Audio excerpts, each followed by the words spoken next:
Hi, it's Nicole. Welcome to Shaketember, where we spend the month of September having fun, reading and talking about Shakespeare. This is the Shakespeare Journey tag, where I will be answering 12 questions about my encounters with Shakespeare from the very beginning up to now. Jason from Old Blues Chapter and Verse, Kelly from Books I'm Not Reading, and myself came up with the questions. I'm really curious to hear about their answers and to know more about their journey with Shakespeare. Definitely go watch their videos too. I'd also like to hear your answers to these questions. What's your journey with Shakespeare like? By the end of Shaketember, I'd like to share your Shakespeare journeys in a video if I get enough responses. As you can see, I'm not in front of my bookcases. I am on holiday in the Lake District. I'll try my best to film at different locations, so you don't only hear me talking about Shakespeare, but also see some quintessential English scenery as well. The Skido range is just behind me. If you watched my Lake District vlog from this time last year, that was where we went.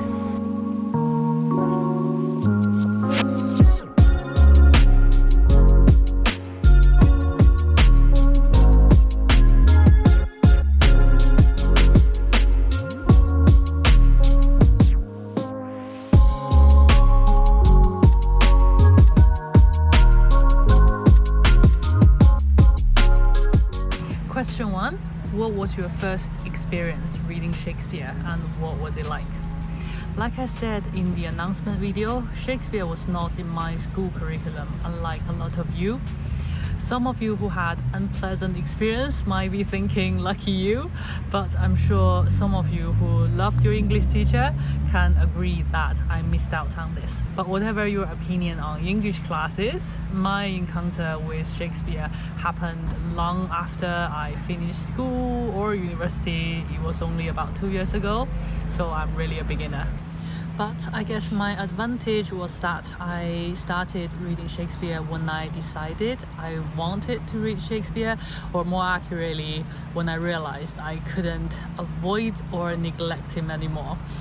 I started reading English classics about the same time, about 2 years ago, and if you followed me right from the beginning, you might have heard of my Reading Oxford project. Loads of authors quoted him, alluded to his plays, referred to his characters. I just couldn't work around him anymore, so I thought, fine, I'll read Shakespeare. So I thought, where should I start? I consulted Google and YouTube, obviously, and one person who influenced me most over this period of time was one certain Ben McAvoy. I'll talk a bit more about him in question 3. So in one of his videos, he suggested the play, well, one of the places to start with Shakespeare was at the beginning, meaning to read Shakespeare in chronological order. So that's what I did. So the very first play I read was Two Gentlemen of Verona. I'm not even sure now how I decided that was the first play Shakespeare wrote. It was a complete disaster. I have no memory what the story is about. The only thing I remember is the secondhand copy I bought. It was a thank you for filling in our survey after watching our production gift from RSC, according to a letter that was tucked between the pages, and the front page of the book was full of actors' signatures. After that, I thought, I tried a comedy, let's try something else. So I went to Henry VI Part 2. According to Wikipedia, that was the third thing he wrote. I had no teacher again. I was all over the place. I've no idea what was happening. The only thing I remember was Jack Cade and heads on spikes, probably because of a picture in the Arden edition. I started with Arden edition because Ben recommended it.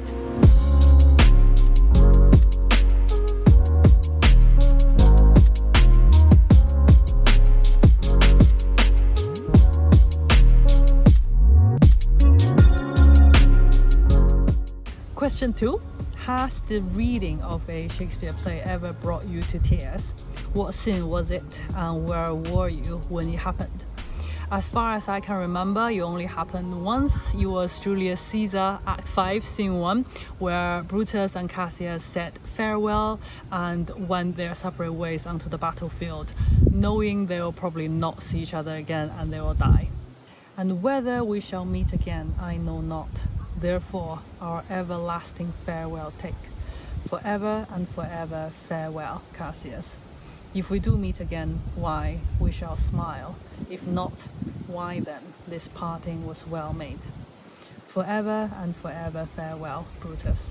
If we do meet again, we'll smile indeed. If not, 'tis true, this parting was well made. Why then, leader?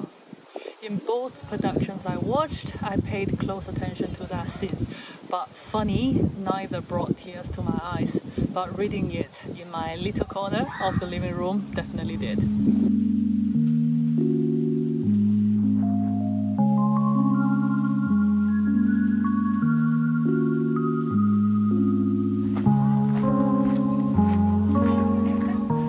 We are at Ling Home Kitchen and Ward Garden. Apparently Beatrix Potter used to spend her summer holidays here.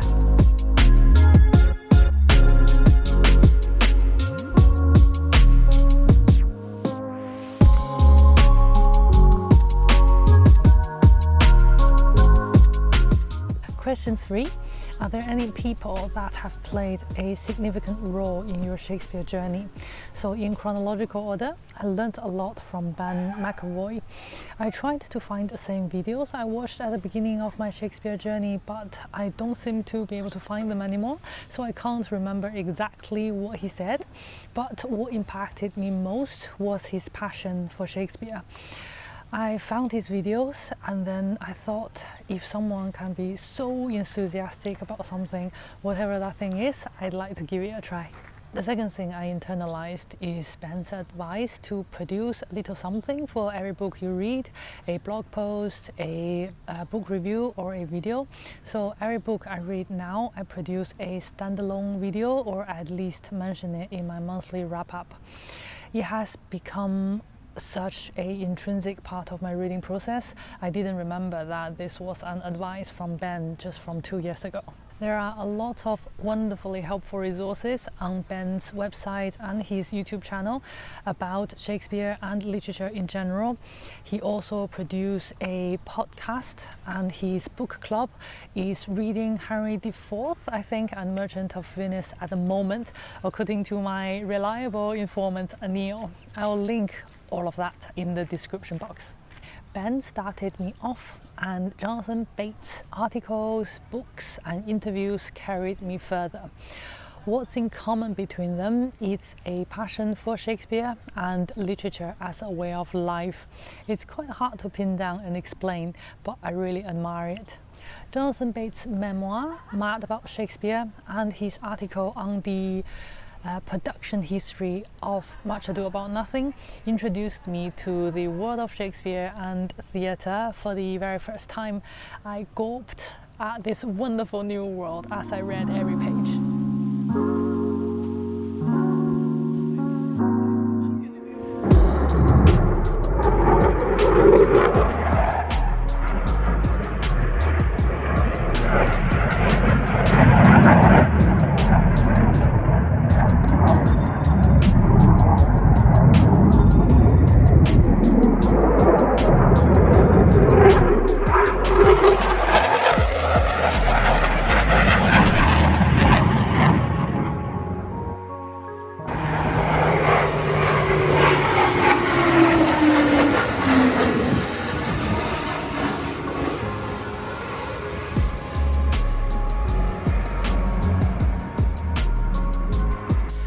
Kayaking on Derwent water, just landed on a little island in the middle of the lake. So question 4 is, do you have a favorite book or film about Shakespeare? One of my favorite books is Mad About Shakespeare, but strictly speaking it's not about Shakespeare, but it's still one of my favorite books. One recent book that is solidly about Shakespeare is called The Genius of Shakespeare by Jonathan Bates. It's very interesting and I learned a lot from it, but it's not my favorite book yet. I always read it early on in the day. Anytime after 11 a.m., my brain is too slow to comprehend the genius of Jonathan Bate. Film, I haven't watched many films about Shakespeare, but Shakespeare in Love is very sweet.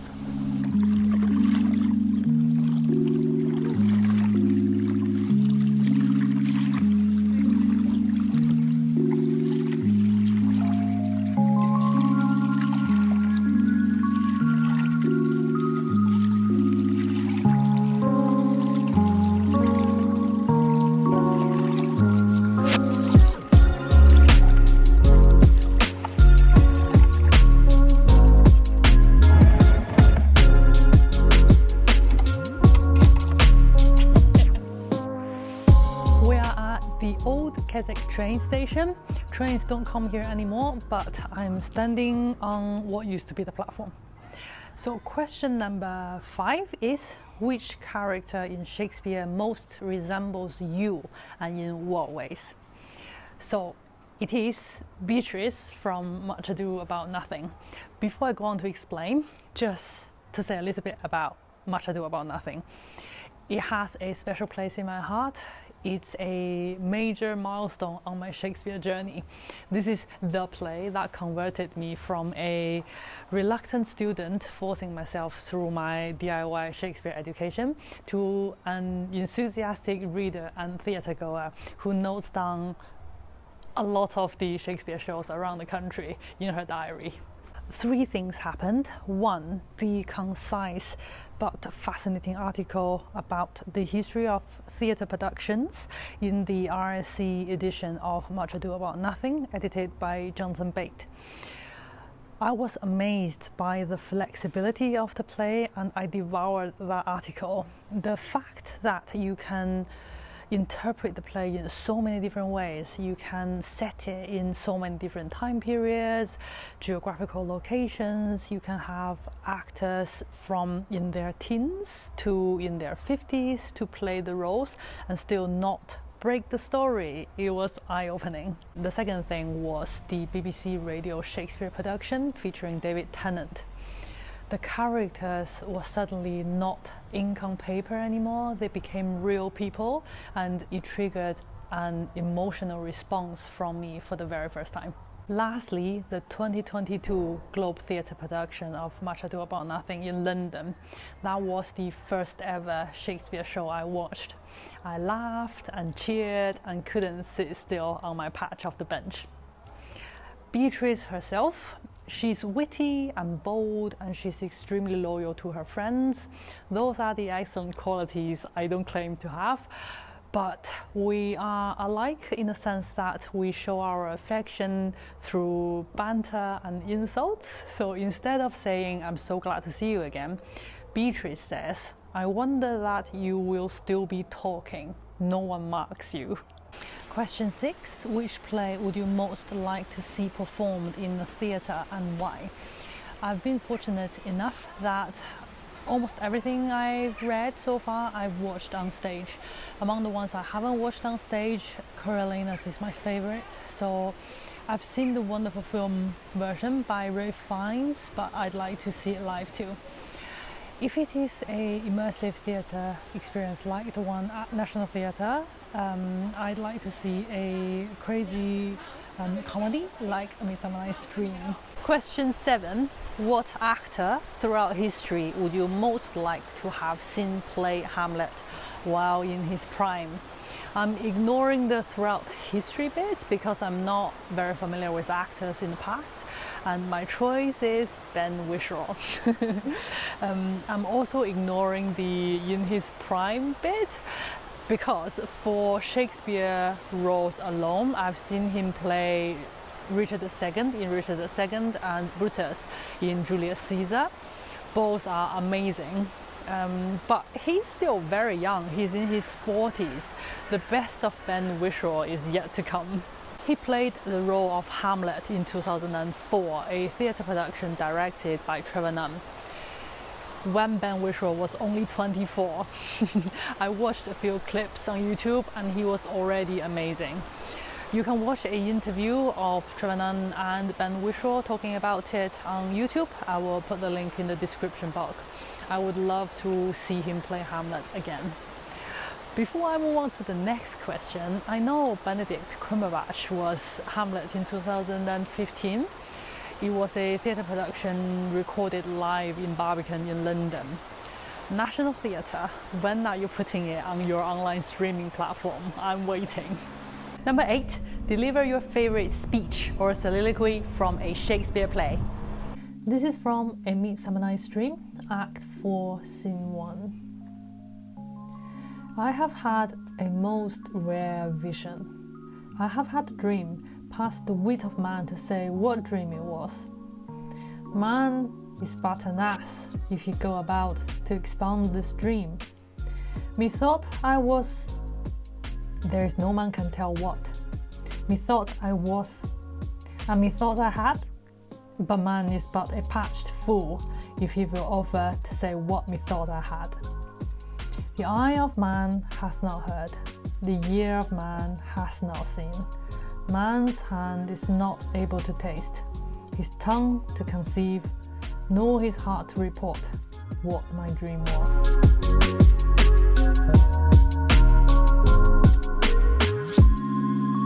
Question 9. Do any of Shakespeare's plays intimidate you? If yes, what play and why?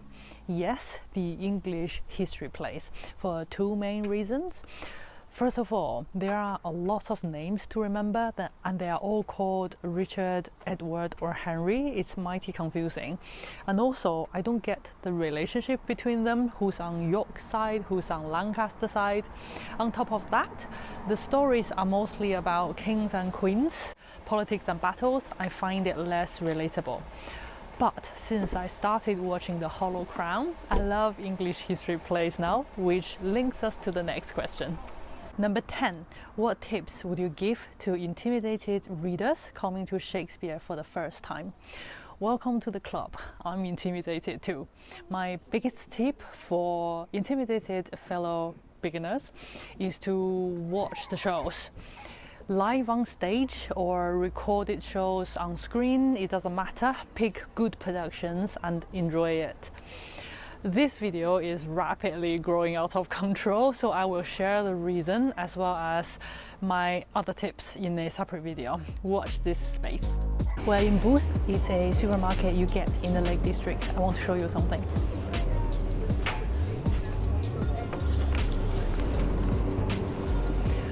I'm sure a lot of you had eaten mess before, but have you had eaten tidy before?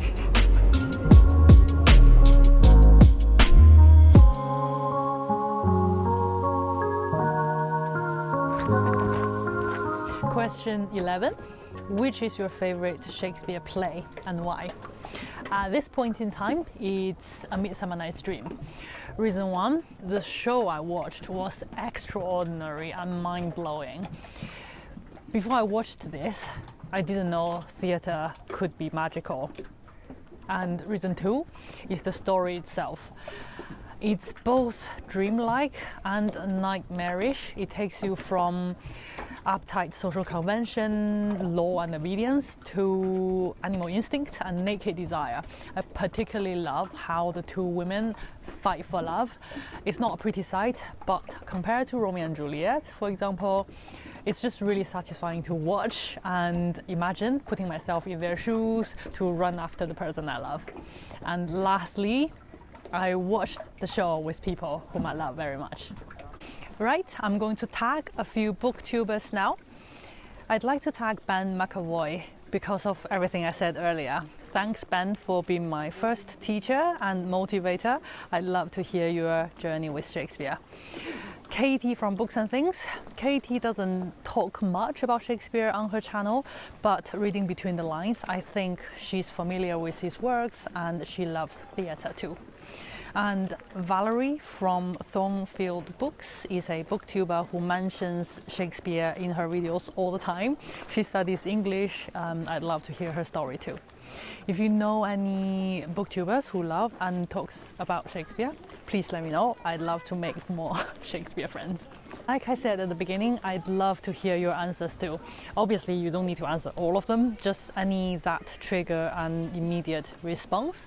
So hopefully by the end of Shaketember, I can share your stories in a video too. That's all for today. Hope you enjoyed Lake District. I'll see you in my next one.